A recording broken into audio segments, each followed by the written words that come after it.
All right, number 12. We have a rug, and it can be written as a function r squared minus 8r plus 12. They're wanting the length and the width, and so the best way to do this is to factor this expression. So r squared, which is, by the way, 1r squared, minus 8r plus 12 is what we're factoring.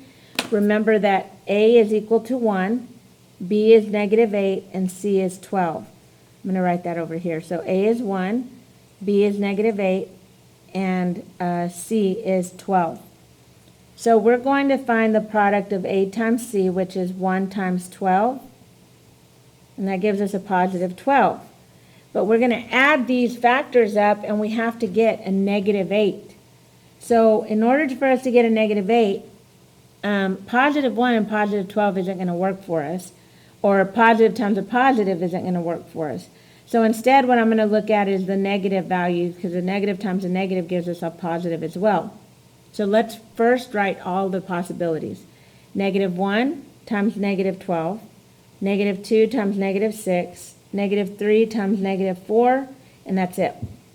So when I add those, I get negative 13 here. I know that doesn't work. I get a negative 8 here, and I get a negative 7 here. So the only two that work are these two factors here. So I'm going to draw my box like we've been doing. And I have my first term, which is r squared, that goes in that first box. 12 goes here.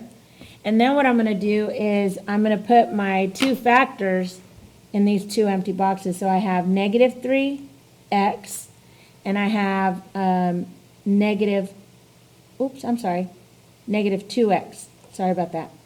That's a 2. And negative 6x. Okay, so what I do know is, I'm going to skip this down. R times r is r squared. R times negative 6 will give me negative 6x.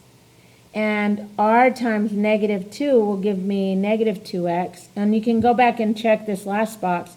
Negative 6 times negative 12 gives you positive 12. So my two factors are r minus 6 times r minus 2. So now you have found the length and the width.